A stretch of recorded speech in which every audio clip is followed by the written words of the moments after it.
Olá, bem-vindos a mais um programa Open Insights. Eu sou Carlos Totti, publicitário, especialista em marketing e CEO do Grupo Inova. Esse é seu espaço para conversas profundas e relevantes sobre temas que estão moldando o nosso tempo. Uma janela para ideias inovadoras, projetos inspiradores, carreiras de sucesso e, claro, teorias transformadoras. Nosso propósito é reunir especialistas e profissionais de diversas áreas para compartilhar experiências, iniciativas, ideias e, claro, histórias capazes de inspirar. E não se esqueça de seguir as redes sociais para acompanhar conteúdos exclusivos e todas as novidades da nossa programação.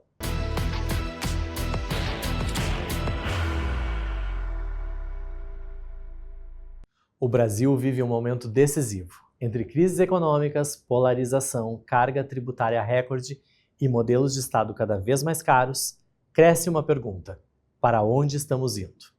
Ao mesmo tempo, milhões de brasileiros enfrentam dificuldades reais. Baixa produtividade, insegurança jurídica, serviços públicos ineficientes e uma máquina estatal que consome cada vez mais e entrega cada vez menos. No centro desse debate estão temas como liberdade econômica, responsabilidade fiscal, empreendedorismo, educação de qualidade e o papel do Estado na promoção ou no bloqueio do desenvolvimento. O episódio de hoje do Open Insights busca responder a essas perguntas com profundidade, clareza, coragem e exemplos reais. Nosso convidado de hoje é administrador com especialização em finanças pela URGS e pós-graduação em liderança competitiva global pela Georgetown University. Possui experiência como sócio-diretor em um grupo empresarial de serviços ambientais, composto por 3 empresas e com atuação em 14 estados brasileiros, sendo uma delas líder do seu segmento aqui no Rio Grande do Sul. Um dos fundadores do Partido Novo no estado, também foi uma das lideranças organizadoras das manifestações pelo impeachment de Dilma Rousseff. Em 2016, tornou-se o primeiro político eleito pelo Novo, sendo vereador de Porto Alegre por 2 mandatos. Atualmente, ocupa o cargo de deputado estadual e foi candidato à prefeitura da capital em 2024. Na Assembleia, é a voz de quem paga a conta. Eu falo de Felipe Camozzato, tudo bem? Tudo bom, Carlos, um prazer estar aqui, obrigado pelo convite e vamos bater esse papo então. Que eu tenho certeza que vai ser muito rico para quem está nos assistindo. Obrigado pelo teu tempo, porque eu sei que a agenda é bem corrida. A primeira pergunta que eu quero para a gente começar a esquentar aqui nosso papo é sobre a tua visão. Na tua visão, qual é o principal problema estrutural do Brasil hoje? É o tamanho do Estado? É falta de produtividade ou é o modelo econômico? Eu acho que essas coisas estão todas muito ligadas, né? Acho que, primeiro de tudo, talvez o modelo de Estado brasileiro hoje, a estrutura com que o Estado brasileiro tem e da forma com que ele trabalha, à luz da sua Constituição de 88, acabou obrigando ele a ter uma limitação de produtividade, da capacidade com que ele consegue liberar as suas forças produtivas para conseguir crescer, se desenvolver, né, fazer com que o mercado funcione. Então, desde uma Constituição que ela determina uma série de direitos, estipula uma série de serviços, garantias para a população, sem dizer muito bem como é que vai fazer isso e com que dinheiro vai fazer isso. Ela vai impondo amarras e vai fazendo com que o Estado se torne uma estrutura grande, cara, hipertrofiada e que fica muito onerosa nas costas de quem trabalha, produz e paga essa conta, né? Então, justamente quando eu me apresento dizendo que eu sou a voz de quem paga a conta, é justamente essa conta que a gente se refere, né? A conta de um Estado que é grande, que ele é intervencionista, ele é perdulário, é ineficiente e compromete o desempenho de quem quer trabalhar, ganhar sua vida e ter uma vida melhor. Então, de maneira mais sucinta, se eu fosse resumir, eu diria o seguinte: nós precisamos sim fazer uma mudança na estrutura do Estado para que nós possamos ter mais produtividade. E para que essa mudança de estrutura aconteça, nós precisaremos mudar a Constituição.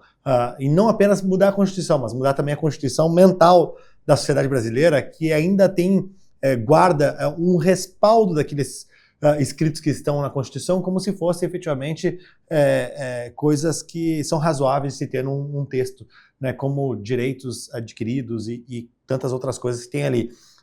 Vale a pena sempre lembrar que não é porque está escrito em algum lugar que automaticamente as coisas acontecem, né? Aliás, a Constituição ela é um texto de ficção. né, de um Brasil que nós todos talvez gostaríamos de viver naquilo que ele promete entregar. Mas a realidade é que quando tu começa a prometer tudo, tu não consegue entregar nada direito. E aí sim, a realidade daquele texto constitucional é esse Brasil que nós temos hoje. Muito improdutivo, muito ineficiente e caro pra caramba. E também se pensar que o momento que a Constituição foi escrita, o mundo e o Brasil era de um jeito. As coisas vão mudando e eu tenho a sensação que demora muito tempo para ir lá e ser atualizado. Então, de fato, isso também é outro problema. Tu falou da mentalidade das pessoas, né? E também tem aquilo que está escrito ali que às vezes não se encaixa na vida real no tempo de hoje.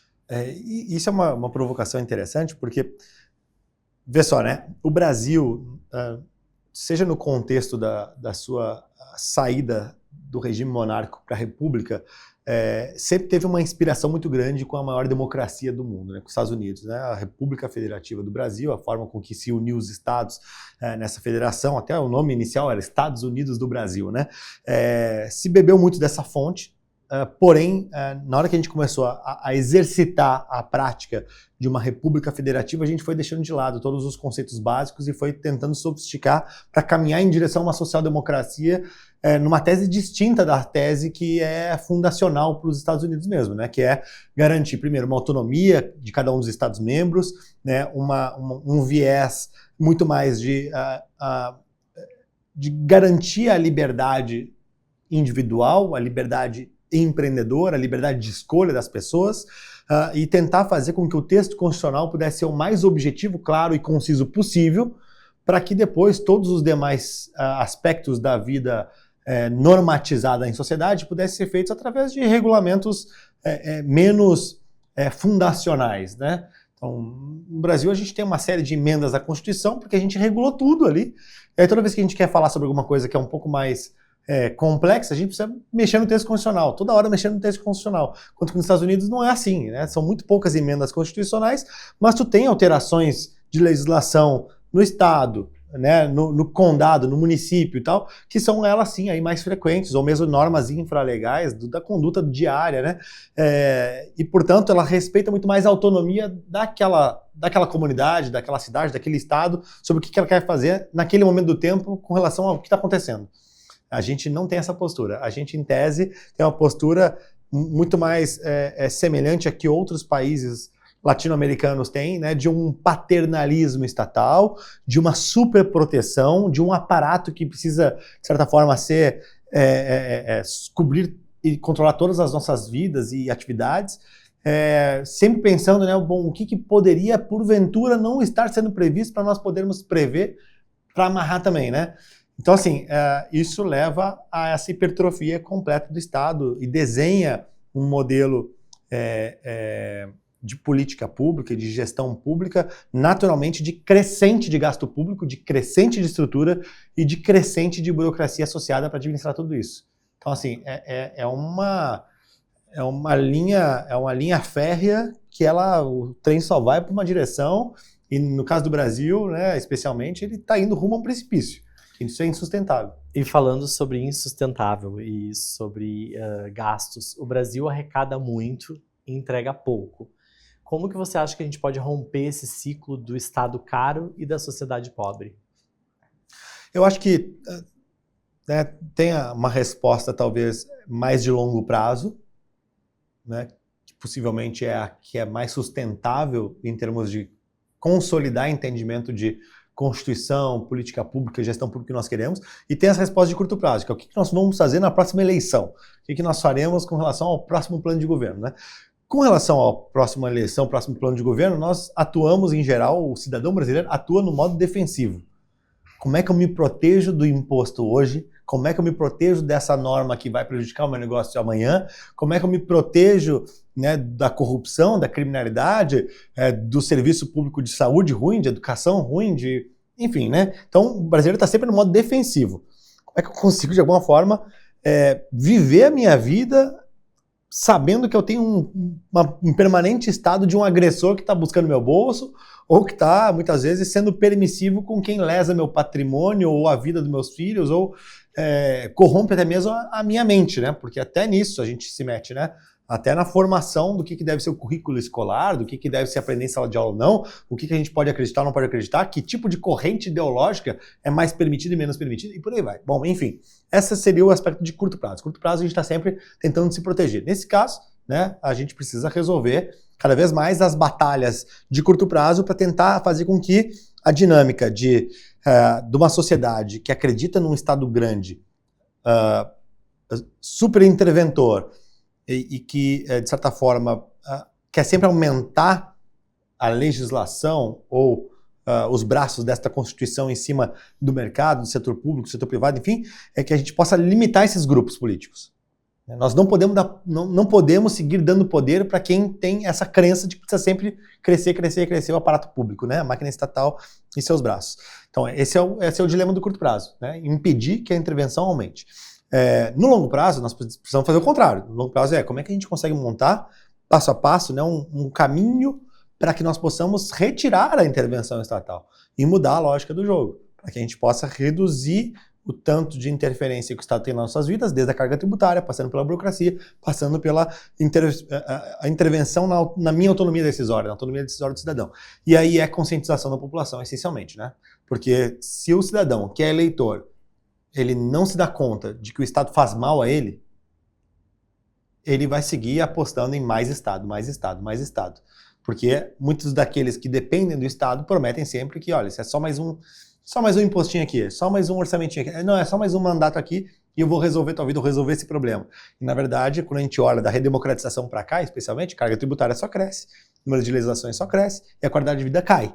Inclusive, a renda relativa do brasileiro também. Quando a gente bota em paralelo a dólar ou a ouro, o Brasil ele vem estagnado em renda per capita, né? Enquanto que outros países crescem, né? Então a gente precisa sair dessa armadilha. Essa armadilha que fica concedendo toda hora à máquina pública, ao poder político, mais autonomia para mexer na nossa vida, para atacar nosso bolso, prometendo sempre um paraíso ali na frente. Olha, nós precisamos conscientizar a população que no longo prazo a gente somos uma espécie de gado indo para o abate. Só mais uma raçãozinha aqui, não, agora só mais... essa aqui está iluminada. A tua analogia da ração, assim, só para fazer um gancho. Uhum. Qual a tua visão sobre o modelo atual de assistencialismo? Ele ajuda, ele atrasa, ele aprisiona o cidadão? Ele é completamente aprisionador. Ele sequestra mãos e mentes, né? Porque uma coisa é tu ter um programa assistencial que garante que a pessoa não morra de fome, que aquela família tenha condições mínimas de viver sua vida, que condições mínimas de subsistência, né? E já pense que esse programa tem que dar, no primeiro momento, uma subsistência, né? Aquilo que o Milton Friedman dizia do imposto de renda negativo, né? Uma parte da população pagará o imposto para que outra parte que não tem condições ainda de estar no mercado de trabalho, de estar produzindo riqueza, possa receber temporariamente aquilo para se erguer e aí participar ativamente da economia. Ou que aqueles que não têm nenhuma condição, seja por uma doença debilitante, alguma condição extraordinária que não permita que ela integre a vida em sociedade como outro cidadão. Bom, esses casos, há que se ter uma salvaguarda, porque senão essa pessoa vai ficar ao relento. Então, só que são casos específicos. O Brasil virou uma porteira do assistencialismo generalizado, que se descobriu a senha para capturar mãos e mentes e permanecer todo mundo anestesiado nesse jogo que é uma armadilha da liberdade do cidadão. Ele não tem liberdade de escolha, ele fica sempre dependente, né, da próxima promessa ou de quem vai garantir. Sim, acaba sendo um jogo muito mais político do que social. Completamente, completamente. Então, a política pública, nesse caso, ela precisa pensar na porta de saída, né? Não só no estabelecimento da dignidade humana naquele momento, mas como é que a gente vai recapacitar. E o Brasil virou essa chave faz tempo, né? Hoje já temos aí dados que mostram que cerca de 50% da população está diretamente ligada a algum tipo de assistência social direta. Significa dizer que, bom, em alguma medida, 50% da população ela é um servidor público voluntário ou não. Já chegou a esse número tão específico, 50% da população. Já chegou a esse número, né? Dados recentes, inclusive. Porque hoje tu tens, né, Bolsa Família, tu tem agora Vale Gás, tu tem programas estaduais e municipais também, né? Aqui no estado do Rio Grande do Sul tem Devolve ICMS, Todo Jovem na Escola, aí tu tem... E tu vai indo, né? Então, assim, tu vai somando isso, é difícil até que o cidadão opte por ir para o mercado formal, porque ele vai perder muitos desses benefícios ao assinar uma carteira, por exemplo, né? Então ele acaba o quê? Cada vez mais a gente está estimulando a informalidade ou a dependência. E isso é extremamente nocivo, né? Tem aquela frase do Frederic Bastiat que dizia que o Estado é uma grande ficção onde todos querem viver às custas de todos. O Brasil se tornou exatamente isso, né? Bom, quando chegar ao ponto de que 100% da população estará ligada a algum programa assistencial, quem é que vai estar pagando eles, né? Então, assim, esse é o dilema. Então, eu acho que já chegou o momento onde a gente consegue falar para as pessoas de que, olha, isso não é sustentável. Tu está sendo enganado, a tua renda média está caindo, a qualidade de vida está deixando de avançar, a gente avança ainda por conta de progressão tecnológica, algumas outras questões, mas a gente poderia estar muito melhor. E a gente fica anestesiado nesse cenário, né? Então, precisamos de uma revolução de mentes, né? Ou revolução de concepções. O que nós queremos ser? Nós queremos ser eternos dependentes ou nós queremos, né, ter condições de exercitar nossa liberdade de escolha, autonomia de buscar os nossos sonhos, de viver a nossa vida, de criar nossos filhos, ter nossa família, nossas empresas, nossos ofícios, sem precisar beijar a mão de ninguém nem depender de uma ajudinha, né? E falando justamente nessa tua linha de raciocínio do que priorizar ou do que buscar, se hoje tu fosse presidente do país, Felipe Camozzato foi eleito presidente do Brasil e vai assumir em janeiro de 2026. O que tu priorizaria? Eu sei que tem N assuntos do país, sim, mas a primeira coisa que tu acha assim que tu ia botar foco? Aí falando sobre reformas, né? Porque teria que botar na equação tudo aquilo, né? Governabilidade, composição partidária, quando tu sim, entra, né? Vamos fazer um Mas vamos falar sobre, exato. Digamos que, partindo do pressuposto, primeiro, que eu sou presidente, né? Não sou pré-candidato. Partindo do pressuposto que eu sou presidente, que eu tenho maioria no Congresso. Todo cenário positivo. Exato. Estou em condições de governabilidade e em mandato. Acho que a primeira coisa teria que fazer algumas reformas que tratam de mudar o regime de incentivos para que essas mudanças estruturais possam ser feitas. O que eu quero dizer com isso? Primeiro delas, na minha opinião, reforma administrativa. Né? Conseguir fazer com que se diminua o poder das corporações que dependem e vivem da máquina pública e que fazem lobby diariamente para que essa máquina siga sempre crescendo. Né? Então, assim, falar sobre conseguir fazer demissão no serviço público para servidores que não estão servindo ao público, mas sim servindo do público, valorizar o bom servidor e fazer com que a sua remuneração possa estar atrelada ao seu desempenho também, em alguma medida. Tem carreiras de Estado que inevitablemente não vai se conseguir fazer isso. E essas precisam permanecer com estabilidade também para não depender também de barganhas, né? Como é o caso de juiz, né? Ou mesmo polícia, mas não faz sentido o Estado ser dono da folha salarial de uma escola, de um hospital, ou mesmo de analistas administrativos. Isso não faz sentido. Isso pesa na máquina pública, né? Então, primeiro de tudo isso. E aí, na medida que você faz isso, você consegue também ir desligando outras chaves de pressão contrária às mudanças, né? Que é a receita, muitas vezes, de sindicatos da corporação pública para mudar as coisas, fazer com que a gente possa ter uma redução da estrutura de ministério, cargos vinculados e também toda a burocracia acessória para que possa tornar o Estado mais enxuto. O Estado mais enxuto te permite, né, sobra orçamentária que permite, por consequência, a redução de imposto. Ou seja, estamos falando sobre deixar o dinheiro no bolso das pessoas e não mais arrecadar esse dinheiro. E de investir em outras coisas de fato, né? Exatamente. Botar dinheiro para fazer a economia girar, né?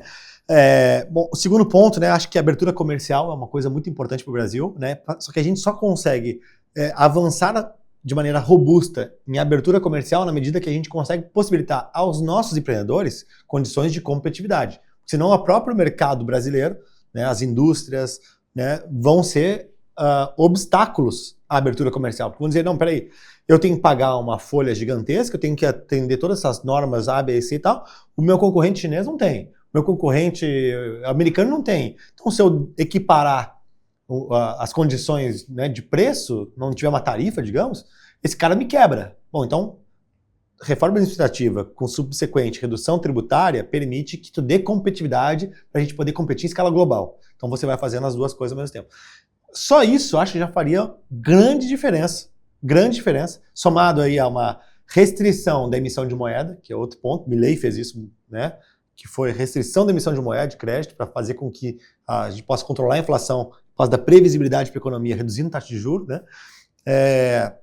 Esses elementos todos são elementos que são, num cenário de maioria no Congresso, né, e com mandato, que que tu pode fazer tornar-se execuível em um primeiro ano de mandato, para conseguir já ver retorno ainda dentro dos 4 anos, né, com entrada de investimentos, né, crescimento econômico, aumento da renda média da população, aquela sensação de poder de compra aumentando da população, abertura de postos de trabalho, enfim, né? E vindo desse cenário que a gente construiu aqui, né, hipotético, enfim, com as tuas ideias, e vindo para o mundo real, como que você avalia as políticas econômicas do governo atual, nacional? O governo atual ele faz o oposto disso, né? Ele é perdulário, ele gasta mais do que arrecada, porque ele acredita num Estado grande, inchado e gastador, como uma espécie de indutor da economia, ou seja, ele não tem crença no mercado, ele tem descrença no mercado. E por desacreditar no mercado, ele precisa constantemente intervir nele. Precisa escolher quem são os campeões, precisa escolher que setor vai performar ou não vai, ele privilegia uns em detrimento de outros, ele atua permanentemente na limitação da liberdade de escolha das pessoas e dos empreendedores. E isso produz toda a série de ruídos, né? Desde a desestabilização econômica, a falta de confiança, a falta de previsibilidade, isso joga a taxa de juros para cima, essa expansão monetária, né, por meio de dívidas, endividamento e gastação faz com que também a inflação esteja sempre no X da questão, em debate. O poder de compra do cidadão não é preservado, vai vendo seu dinheiro esvair, né? Vai aumentando a desigualdade social, porque o pobre não consegue poupar, não consegue se proteger da inflação, vai perdendo poder de compra, fica mais sujeito aos programas assistenciais para conseguir subsistir e vai virando refém desse negócio. Então, ali, aos pouquinhos, vai sendo empurrado para uma ratoeira, né? Nós precisamos libertar a população, nós precisamos libertar as pessoas desse sistema maléfico. Então, é justamente o contrário. Por isso que, no curto prazo, a palavra de ordem temos que tirar essa turma daí, ponto, né? Porque essa turma que está aí, seus aliados, é quem nos empurra em direção ao abatedouro. Então, assim, primeiro passo, falei sobre curto prazo e longo prazo, primeiro passo, tirar essa turma daí e botar gente que tenha essa outra visão. Segundo passo, começar essas reformas para fazer com que a consciência social consiga, de maneira a fazer uma análise de maneira mais simplória, né, comparativa de que, olha, minha vida melhorou. Eu estou sentindo que eu tenho mais riqueza, né? Que é o que os argentinos veem hoje. Sim, poder de compra, poder de decisão, poder Isso, diz assim, pô, isso me agrada. Porque o cidadão, o varejo eleitoral, não tá nem aí para a esquerda, direita, ele não sabe se ele é esquerda, direita, se ele é liberal, conservador, se ele é petista, ele não sabe. Tem um pequeno percentual que se identifica como petista, outro bolsonarista. Alguns dizem sou de esquerda, outros dizem sou de direita, sou comunista, socialista, sou libertário, enfim. Mas o grande varejo quer saber o seguinte, a minha vida tá melhor ou pior que ontem? E a minha vida vai melhorar mais ou menos amanhã se for com este grupo, se for com esse partido, se for nesse candidato. Então, essas vitórias de curto prazo nos permitem construir os caminhos para que a consciência da sociedade se forme em torno de alguns consensos. Por exemplo, o consenso que nós conseguimos com o Plano Real. O Plano Real ele produziu um consenso coletivo de não aceitar mais inflação. O político mesmo de esquerda que produz inflação, ele é punido eleitoralmente. Ou seja, há uma certa consciência coletiva de que isso não é tolerável. Tu não vai, o cidadão, né, o popular, não sabe explicar como é que tu reduz a inflação. Ele não sabe por que ela é originada, mas ele não tolera ela mais. Ele não vota em quem produz inflação, embora ele não saiba exatamente como é que ela é produzida. Então, isso são alguns consensos coletivos que estão se formando na medida que a gente vai caminhando. Mas o Brasil ainda precisa avançar bastante. E indo um pouco para os números, infraestrutura, enfim, esse setor. Como combater o desperdício do dinheiro público, o superfaturamento e obras, por exemplo, que inacabadas ou que não trazem o benefício prometido? Essa é uma pergunta complexa, né? Porque depende muito... Primeiro, tu não só depende de uma alteração legal sobre como é que tu contrata, paga, acompanha, fiscaliza as obras, né? Se tu vai fazer a escolha política de obra pública ou privada, né? De contratar um privado para executar, ou tu vai querer fazer elas, né? Eu tenho sempre a posição de que melhor sempre contar com um privado fazendo, mas dentro de uma governança inteligente, né? Não adianta também tu ir lá superfaturar a obra, entrega privado, ele vai executar mesmo, mas vai estar levando 2, 3 vezes o que precisaria. E nesse caso, eu sempre acho que a descentralização de poder é mais benéfica para o cidadão. Quanto mais próximo do cidadão está aquela decisão, mais ele tem condição de fiscalizar e pressionar o poder político para tomar a decisão mais acertada. O que não é garantia de que vai ser. Eventualmente vai errar. Mas grandes obras, um orçamento centralizado e um poder central decidindo, né? Bom, pega o Brasil inteiro. Eu sou presidente da Frente Parlamentar das Ferrovias ali na Assembleia, né? A ferrovia é uma coisa caríssima. E por ser caríssima, só tem um poder, só tem um ente que consegue fazer isso. É o governo federal. Ele reúne a riqueza de quase todo o Brasil. Bom, aí o governo federal tem que decidir lá, bom, que região eu vou priorizar? Qual é a malha ferroviária que eu vou priorizar? Em certa medida, o que ele está fazendo é o seguinte: eu estou pegando o dinheiro de impostos do Brasil inteiro, mas eu vou entregar uma ferrovia em São Paulo. Tá, mas peraí, os gaúchos estão pagando imposto para melhorar a malha em São Paulo, que talvez dê mais competitividade para indústrias concorrentes dos gaúchos terem escoamento de produção? Isso não faz sentido. Então essas descentralizações são importantes, né? Decisórias e também orçamentárias. O Pacto Federativo Brasileiro hoje é para inglês ver, como eu estava falando antes, né? A gente não olhou a gente não exercitou o que foi a inspiração na hora da Constituição da República Brasileira nos Estados Unidos, né?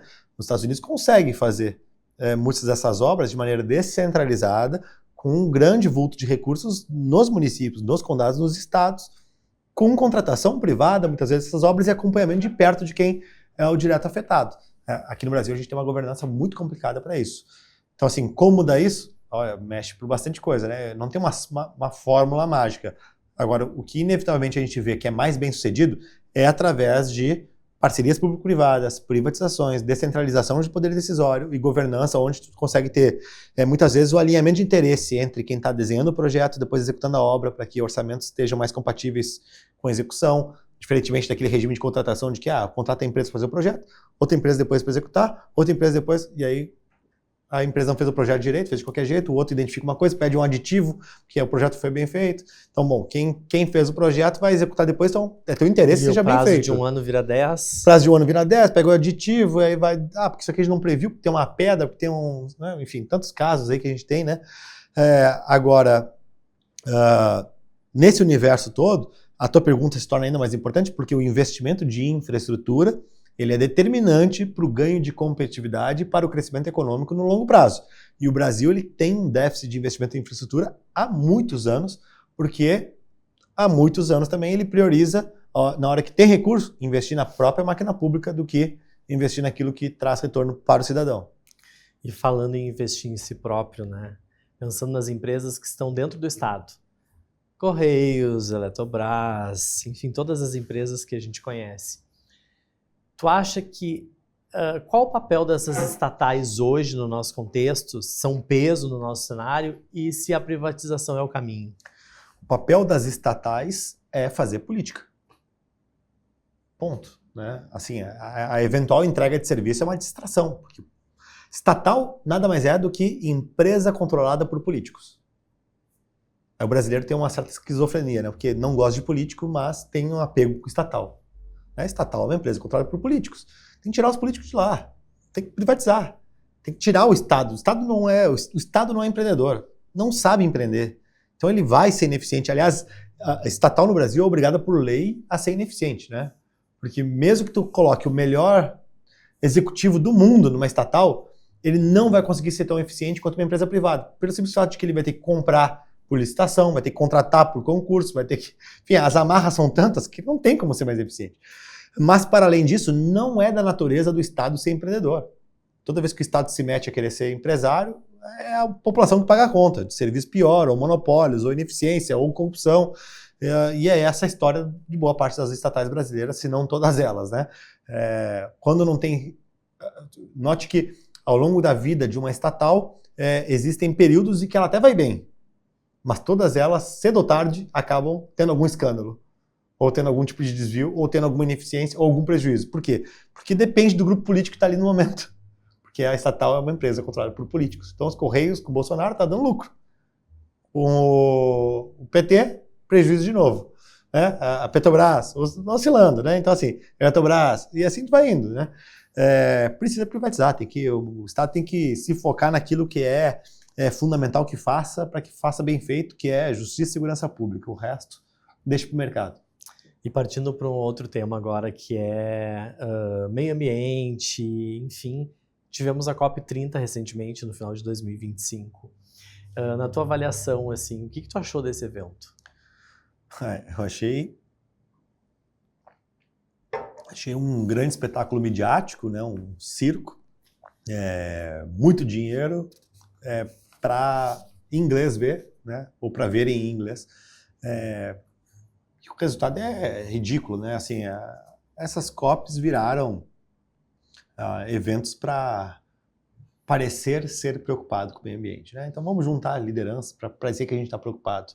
E chegou a tal ponto que virou tão midiático o negócio que vem artista, vem músico, vem ator, vem toda a sorte de... né, que se eu não for, parece que eu estou contra o meio ambiente. E aí, tu vê, né, a COP30, né, pega uma cidade que nem Belém, que quase 90% da cidade não tinha esgoto tratado, aí faz um monte de obra lá para receber um evento que trata de meio ambiente. Sendo que a pauta número 1 ambiental do Brasil hoje deveria ser saneamento básico, né? Bom, para além disso, aí vai lá e desmata uma parte da Amazônia para fazer uma via de acesso. Aí depois, bom, até incêndio eles fizeram na COP, né? Até incêndio, né? Para representar as queimadas, certo? Virou uma piada, né? Os acordos feitos são acordos também, sim, só para parecer bonito, né? Porque quem é que, em última instância, é responsável pelas emissões? É o cidadão, são as empresas, né? Então, assim, os governos vão lá e dizem que vão se comprometer com novas emissões, aí tem que ficar passando novas leis para ficar restringindo, ficam intervindo nos mercados, Assim, nenhum governo fez mais pela preservação ambiental do que o próprio capitalismo e a inovação fizeram. Inventando pendrive, inventando carro híbrido, inventando energia nuclear, inventando solar, eólica. Assim, as invenções proporcionadas através do ser humano, através de pesquisa e desenvolvimento, através do capitalismo, querendo fazer a entrega de serviços e produtos de maneira mais barata, mais eficiente, mais lucrativa, que tem proporcionado os grandes avanços que ajudam a preservar o próprio meio ambiente. Né? A energia elétrica, quantas baleias não salvou, né? A energia elétrica. Não teve uma COP para dizer assim, não vamos mais queimar, né, óleo de baleia em lampiões. Não precisou da COP para isso. Aconteceu. Né? Então, assim... Eu li, inclusive, recentemente, até fazendo um adendo, algum economista postou no Instagram que o capitalismo tinha, na verdade, ajudado o meio ambiente, diferente daquilo que as pessoas costumam pregar lá fora, né, no mundo lá fora, como se o capitalismo fosse depreciar o meio ambiente e a natureza. E aí ele trouxe exemplos históricos, inclusive, assim, do quanto que a melhoria da forma de produção fez com que a gente usasse menos da natureza. Uhum. Claro que em outros aspectos existem problemas de emissão de gás, enfim, mas ele trouxe do que eram feitos alguns materiais que a gente usava em larga escala. E à medida que a população do mundo foi crescendo e foi se usando outro tipo de produto para substituir aquilo, deixou de se agredir matar animais, agredir florestas, enfim. E ele mostrou que o capitalismo e o empreendedorismo e a tecnologia e o estudo de como fazer aquele produto melhor ou menos agressivo, na verdade ajudou o meio ambiente, diferente do discurso que, enfim, é pregado lá fora. Foi só um... Não, mas é verdade. Tem um livro lançado recentemente pelo Leonard Narlock, que é o politicamente incorreto, Guia Politicamente Incorreto do Meio Ambiente, onde ele explora um pouco desses dados. E ele foi na COP30 em Belém perguntar para as pessoas, né, se na tua opinião, né, em tese, muitos especialistas lá, né?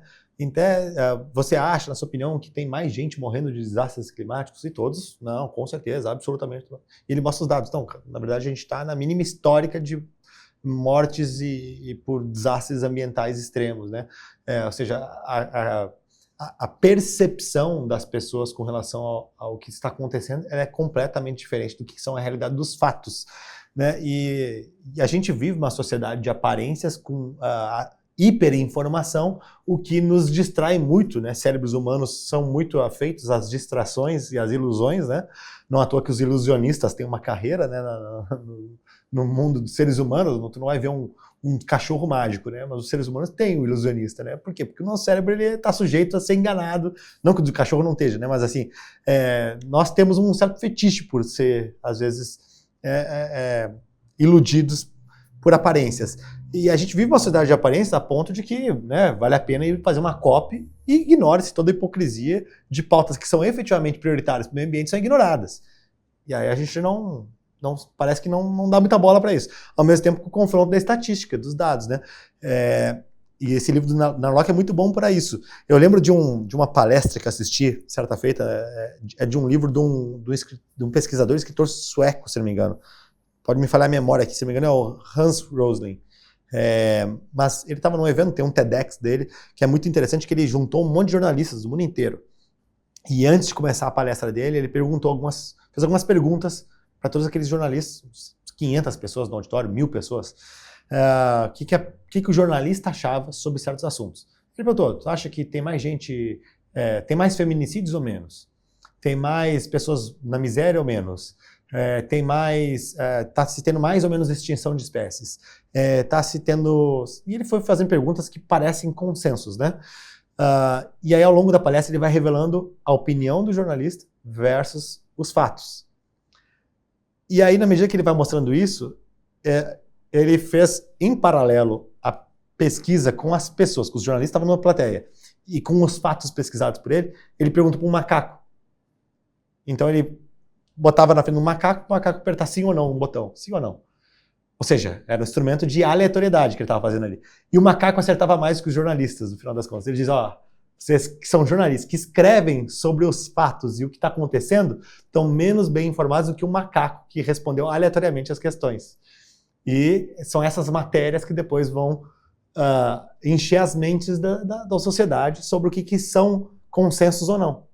Assim, a gente vive uma sociedade de aparências, né? Porque a gente aparenta achar que sabe as coisas e às vezes a gente não sabe, ou a gente quer parecer, tá do lado que é mais socialmente aceito, né? No caso da COP30, né? Se eu não for, você contra o meio ambiente. Eu lembro na Câmara de Vereadores, quando a gente votou a lei que proibia canudo de plástico. Por causa de um vídeo de uma tartaruga que tinha morrido por causa do canudo de plástico. Aí, eu lembro desse episódio. Pois é, né? Eu perdi essa votação lá, fui lá e falei, gente, mas quantas tartarugas morreram por causa de canudo de plástico? E proibiram em Porto Alegre, né? Então assim, nossa, né? 90% dos resíduos plásticos que chegam aos oceanos estão lá na Ásia, perto de Vietnã, Laos, Camboja, China, tudo mais. Ainda assim, existem estudos mostrando que o plástico ajudou a preservar mais vidas do que ele tirou. Porque ele deixou de matar um monte de bicho, né? Então, hoje os polímeros eles substituem uma série de outros compostos da natureza que levariam a, por exemplo, né? Tu pega desde escovas de cabelo, que antes era feito com chifres de elefante. Né? Falei antes sobre lampiões feitos com óleo de baleia, né? E aí tu vai indo, uma série de animais deixou de ser extinto, ou deixou de sofrer violência e tudo mais, né? A vegetação deixou de ser desmatada, porque temos os polímeros sendo utilizados. A questão é toda, né? Vamos colocar as proporções das coisas. Né? Realmente, o canudo é o problema, né? E aí depois logo após a aprovação, eu lembro que teve todo um debate que o canudo de papel ele também tinha uma lâmina plástica e dava um outro problema, porque daí as pessoas estavam comendo papel, que o canudo vai derretendo, enfim. Falando um pouco sobre perspectiva, que é justamente quem está trazendo, né? Uma coisa é o fato, outra coisa é aquilo que as pessoas absorvem ou entendem que é uma realidade. O agronegócio. O agro ele sustenta boa parte da nossa economia, enfim, mas ele enfrenta ataques políticos e regulatórios sucessivos. Qual a tua opinião sobre esse cenário? É um cenário, mais uma vez, de desinformação e de novo, né, ficar atendendo a uma agenda de aparências e não de fatos. Né?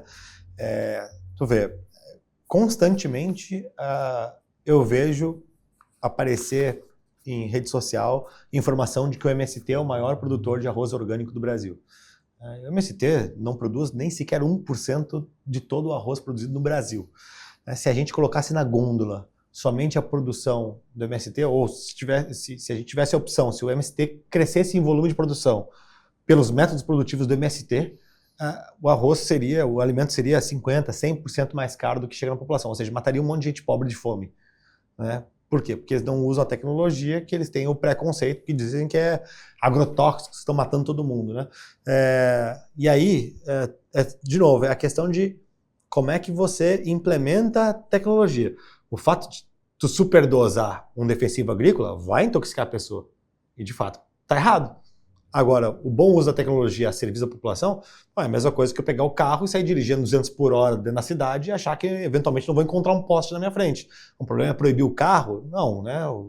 carros causam mortes, logo vão proibir o carro. Não, tem que dirigir direito. Os defensivos agrícolas têm que usar direito. Né? Simplesmente voltar... eu acho interessante o debate ambientalista, de maneira geral, e que muitas vezes acaba atacando o agronegócio com um viés preconceituoso muito forte, é de tentar sempre regredir ao passado. Né? Não, mas no passado as coisas eram mais orgânicas, mais naturais e, portanto, melhores. Mas geralmente quem fala isso está morando num apartamento, numa zona urbana, consumindo a mais alta tecnologia, falando de um smartphone que tem tudo aquilo, né, inclusive muitos minérios que ele próprio deve ser contra a mineração para produzir. Né? Então, assim, o agronegócio brasileiro é carro-chefe do Brasil, especialmente porque a gente é uma economia muito rudimentar. Né? A gente é muito pouco sofisticado em termos de matriz econômica, então a gente precisa, ainda depende muito das commodities. Isso, se por um lado é um grande ativo, que o Brasil tem uma grande extensão territorial, tem um clima favorável e permite que a gente seja celeiro do mundo, ao mesmo tempo é um desafio de como é que a gente aumenta a renda da população dependendo de um produto de baixo valor agregado, como é o caso do produto do agronegócio. E aí, né, perde-se muito tempo debatendo questões muito básicas por desinformação, muitas vezes ideológica, quando não, desinformação patrocinada e direcionada por concorrentes do próprio agronegócio brasileiro, né, que querem, às vezes, municiam grupos aí para tentar obstruir, né, a produtividade brasileira. Bom, Felipe, o papo está ótimo. Eu tenho boas perguntas para te fazer ainda, mas a gente vai para um rápido intervalo e volta já já, não sai daí. Apresentamos o canal Republic, o seu novo destino intelectual na Soul TV, com programas de entrevistas e debates estimulantes, cursos, videoaulas, palestras, filmes e documentários inspiradores. Oferecemos uma programação rica em informação, cultura, história e pensamento crítico. Baixe agora o aplicativo da Soul TV e explore o mundo do Republic. Canal Republic, onde o conhecimento encontra você. Estamos de volta com o programa Open Insights. Hoje estou recebendo um convidado muito especial para discutirmos sobre o futuro do Brasil, liberdade e reformas. Seguindo nossa dinâmica de perguntas aqui, eu tenho uma que é muito simples, Felipe. Qual é o maior obstáculo para empreender no Brasil hoje? Maior obstáculo? Olha... Eu brinquei sobre o simples, tá? Não tem uma bala de prata, né? Mas eu acho que o grande obstáculo que nós temos para incentivar que as pessoas empreendam é essa lógica do Brasil de premiar muito rentismo, né? Tanto se fala sobre rentismo, sobre a ótica da esquerda, mas da forma com que a gente tem taxa de juros alta, uma economia com grande instabilidade, vale muito mais a pena para quem tem dinheiro botar o seu dinheiro aí num fundo, né, num título de tesouro, em algum fundo de investimento e ficar olhando o juro trabalhar para ele, do que efetivamente botar esse dinheiro em um empreendimento, né? Para que eu vou botar risco, né? Isso é extremamente danoso para a economia, porque assim tu tá limitando a capacidade de inovar, de criar riqueza, de desenvolver a economia nacional. Então acho que esse é o principal entrave, conseguir fazer com que a macroeconomia brasileira se ajuste, né, fiscal, e aí consiga ter um incentivo para que o risco possa ser premiado, né, com grandes retornos. Mas uma vez empreendendo, eu diria que talvez a insegurança jurídica, né? Eu lembro, né, do tempo que eu estava na empresa, assim, a gente nunca sabia se uma coisa que a gente tinha decidido hoje ia estar valendo semana que vem, né? Ou melhor, se uma coisa que um fiscal tinha decidido hoje, ou se a lei que estava valendo hoje ia estar valendo semana que vem. Renovações de licença ambiental, licenças ambientais nossas eram sempre uma aventura, né? Porque a mesma fiscal, cada ano, tinha uma opinião diferente sobre as coisas que ela achava tolerável ou não. Ao mesmo tempo, né, tu tinha uma série de NRs, né, as normas, que também, né, muitas vezes exageradas, esdrúxulas. Eu lembro de alguns casos, né, que eu sei que quem está nos acompanhando aqui que tem conhecimento, por exemplo, de indústria, né? Existem máquinas da indústria brasileira que vêm do Japão, da Coreia do Sul ou da Alemanha e que no Brasil precisam ser modificadas para atender padrões de segurança da lei brasileira. Como se os alemães, os sul-coreanos, os japoneses, eles não fossem tão precavidos quanto os legisladores brasileiros. Isso é um absurdo, né? Talvez sejam as 3 nações que mais têm qualidade de engenharia técnica e precaução ao planejar e executar uma máquina, por exemplo, né? Mas para o Brasil, não, isso não é suficiente, né? Eu lembro de uma anedota que a gente dizia que o ônibus produzido pela Marco Polo aqui, quando ele é exportado para a Alemanha, ele precisa ser adaptado para simplificar o ônibus, né? Quando chega num país europeu. Né? E aqui a gente complica. Né? A estatal... Existe uma frase que as pessoas dizem, né? Brasileiro gosta de complicar. Exato. Talvez seja isso, né? Vamos lá. Qual é a principal dificuldade para empreender? Porque o brasileiro gosta de complicar.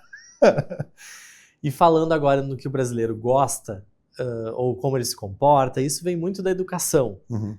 Claro, tem a educação formal, né, enfim, e de matérias e conteúdos, e tem aquela educação que a gente tem no dia a dia. Mas falando agora da educação formal, na tua opinião, como que está a educação brasileira hoje? Qual é o maior acerto ou erro de mentalidade? Se tu acha que isso está estagnado, ou o que precisa mudar? A educação brasileira é uma vergonha completa, é um vexame, né? O Brasil é um dos piores países nos rankings internacionais de aprendizado.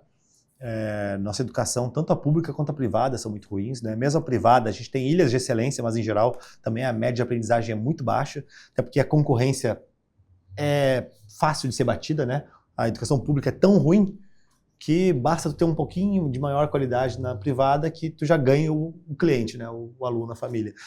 Isso faz com que a gente regule pela mediocridade, não pelo alto desempenho, né?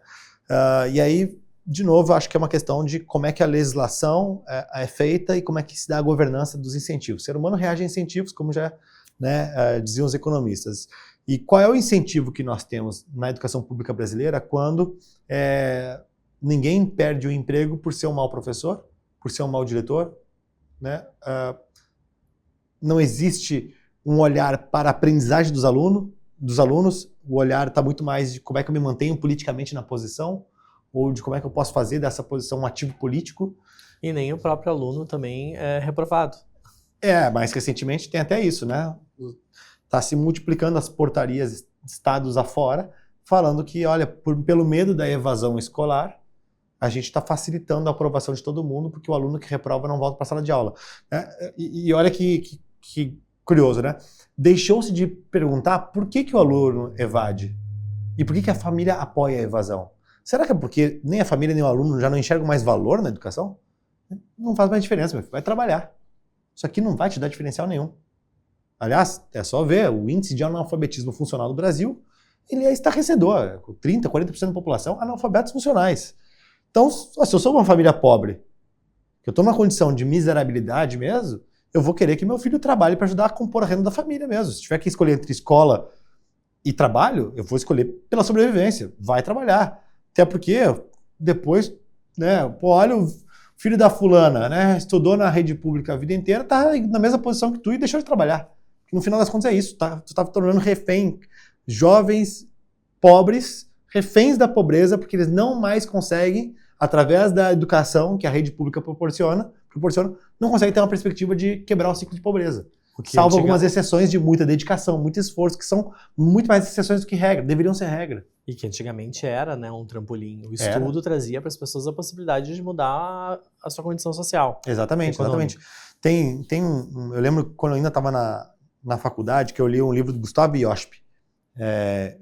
Acho que o nome era A Ignorância Custa um Mundo. Acho que era esse o nome do livro. E ele falava um pouquinho sobre a educação brasileira. Claro, o livro deve ser lá de 2002, 2004, por aí. Mas ele já falava há 20 anos, por volta de 20 anos, sobre a tragédia que era a educação e como ela pioraria. E de fato piorou. Por quê? Porque todas as corporações do serviço público ligado à educação, elas tratam de tomar conta do orçamento para tentar capturá-lo. Então, a pauta dos sindicatos de educação, só ver sindicatos em geral dos professores, é remuneração, carga horária, condição de trabalho. E não estão errados, eles estão defendendo o seu cliente, né? O cliente do sindicato dos trabalhadores é o professor. Então, eles estão atendendo a pauta que o seu cliente está demandando. Agora, a política não pode sucumbir à pauta sindical corporativa. Quem está gerindo a educação precisa pensar em como é que é a melhor aprendizagem do aluno.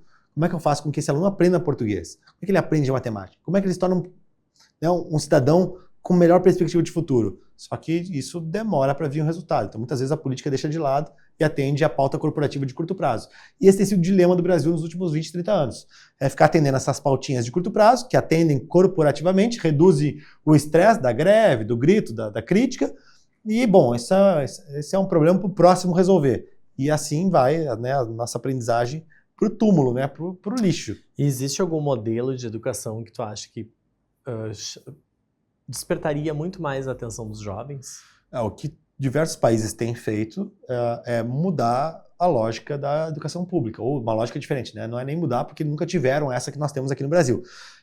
Mas tu pega modelos mistos que tem, seja na Europa, seja nos Estados Unidos, Canadá, mesmo na América Latina, tem vários países que tem. Porto Alegre tem, em certa medida também, que é tu conseguir comprar vaga na rede privada, tu conseguir atribuir condicionantes de desempenho escolar a repasse de verbas, tu permitir a demissão de servidores e professores de mau desempenho, tu conseguir fazer complementação de aprendizagem, tu conseguir fazer as chamadas charter, né, que é a escola é privada e tu contrata a escola para atender alunos, né, de maneira gratuita. Então são vários, o voucher que tanto se fala, né, que é a compra de vaga direto, né, dá o valor para a família e ela escolhe onde matricular. Tem vários os modelos, né? Também acho que aqui não é uma questão de qual é a receita, né? Acho que quando a gente olha para o tamanho do desafio da educação brasileira, não vai ser no curto prazo um voucher ou a charter que vai resolver, porque a gente tem hoje 80%, 90% dos alunos dependendo da escola pública. Então a solução tem que vir para mudar disruptivamente o ensino público e aos poucos ir um modelo de transição aumentando a diversidade, né, o mix de opções para as famílias poderem escolher charter, voucher e outros modelos. Agora, na educação pública, me parece que é para ontem mudar esse regime de incentivos, né? E aí passa de novo pela reforma administrativa que eu falei antes. A reforma administrativa, ela tem um condão de fazer alterações que vão desde a educação, saúde, a gestão pública, administrativa, constituição de governos. Ela é muito transformadora, né?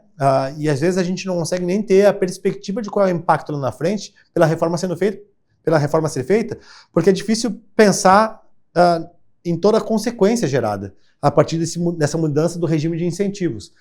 Imagine se o diretor amanhã pudesse, primeiro, ter um bônus salarial a depender da aprendizagem dos alunos da sua escola.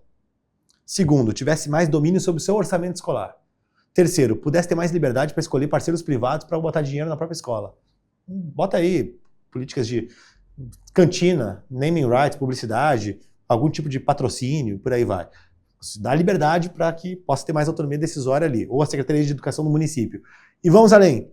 Imagina se ele pudesse a qualquer momento demitir o professor que está desempenhando mal, ou que está botando atestado há 10 anos. A gente tem casos assim, tem professores que passaram boa parte da sua vida de trabalho encostado com atestados em vez de sala de aula. Na época que eu era vereador, eu lembro que a gente conheceu casos onde professores que tinham atestado médico liberando ele da sala de aula por alergia a giz. Isso antes de ter o quadro branco com caneta, né? Então, assim, não deveria nem estar na carreira de professor, se tem alergia a giz, não deveria nem ter entrado, né? Bom, desloca essa mão de obra para alguma outra área. Ou se não tem outra área, bom, então promove ao mercado para que ela busque ser feliz em outra carreira. Agora, não tem por que tu exigir que o cidadão pague por esse trabalhador. Aliás, e aí sempre tem negócio da visão, né, de uma certa, muitas vezes, pena desse trabalhador. Tá, mas o que... pobrezinho vai ficar desempregado, então... Pobrezinho é da família pobre, da criança pobre, que precisa de educação e que é obrigada a financiar, através dos seus impostos, uma baixa aprendizagem do seu filho. Está condenando o filho à miséria intelectual e econômica, porque teve pena de demitir um professor que não entregava, que botava atestado? Não, a gente não pode, né, ser hipócrita ou ceder a esse tipo de incoerência, né? Aproveitando também a situação, o cenário atual, né? Felipe Camozzato, deputado estadual, e está se construindo a ideia de Felipe Camozzato, deputado federal. Tu então tem essa ideia de concorrer nas eleições de 2026 ao cargo de deputado federal. Eu queria que tu falasse um pouco sobre esse cenário e qual vai ser ou quais serão os teus principais motes de campanha.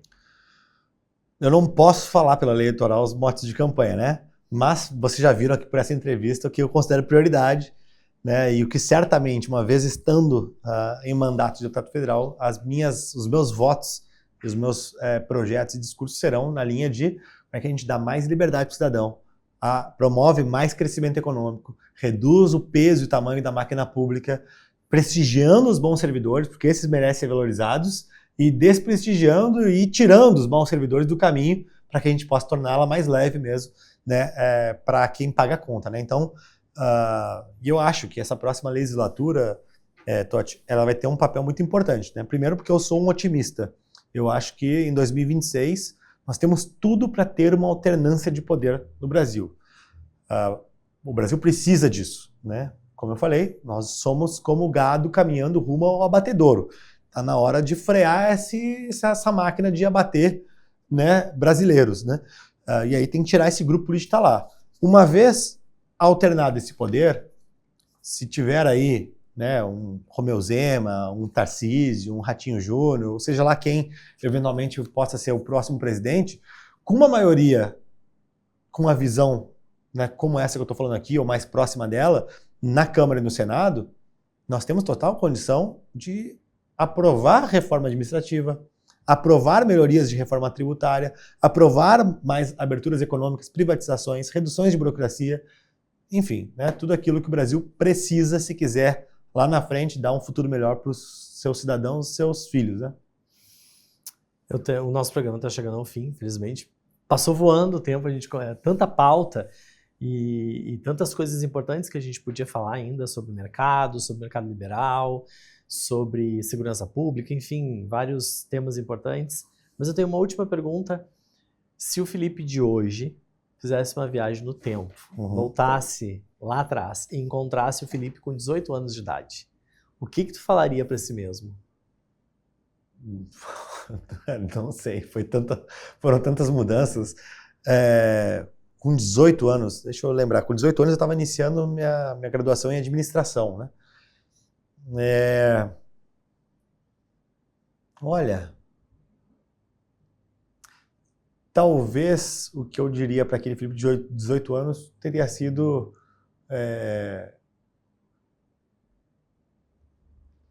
Todo mundo que eu faço essa pergunta fica muito eu tô na dúvida, né? pensativo.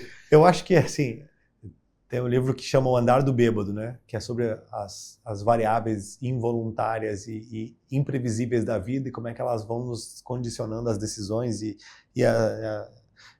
Eu acho que eu sou produto de todas essas escolhas acertadas ou não, né? Ao longo do tempo. Talvez se eu mudasse alguma coisa, falasse alguma coisa pro Felipe de 18 anos, eu não estivesse aqui hoje, né? Então, eu não sei talvez o que eu falaria para ele. Talvez uma dica para Talvez ele. eu só diria assim, te prepara, que vai ser muito diferente do que tu imaginou. Com 18 anos eu imaginava que eu ia fazer uma carreira ligada à administração, à gestão empresarial. Aliás, até os meus 27 anos de idade, ou seja, foram 10 anos ainda para frente, que eu nunca me imaginei na política. Eu só fui me dar conta, né, só fui me envolver com política. E mais que isso, decidi ser candidato com 27 para 28 anos de idade. Eu me elegi, tomei posse, eu tinha 28 anos de idade. E aí tive que sair da sociedade empresarial, por desejo meu, inclusive, e dos sócios. Mas né? não deixa de ter uma conexão, o teu conhecimento de gestão, de administração Não, total. foi fundamental. Talvez se eu não tivesse tido esses 10 anos de atividade, né, no setor privado, eu fosse muito mais pobre de experiências e intelectualmente para as pautas que eu trabalho, né? Enfim. Se todo político pudesse ter esse background, conseguisse ter toda essa experiência em gestão, eu tenho certeza que faria toda a diferença. Eu sou suspeito para dizer, mas eu acho que isso falta muito na política, né? Se tivesse mais gente, e não digo mais gente que nem o Camozato, que não tem essa pretensão, aliás, se tivesse mais gente com mais experiência de estudo, vida prática, de trabalhar no setor privado, de ter o seu negócio, de ter que assinar carteira de trabalho, ter que viver o Brasil real, porque o Brasil da política ele é um mundo de faz de contas, né?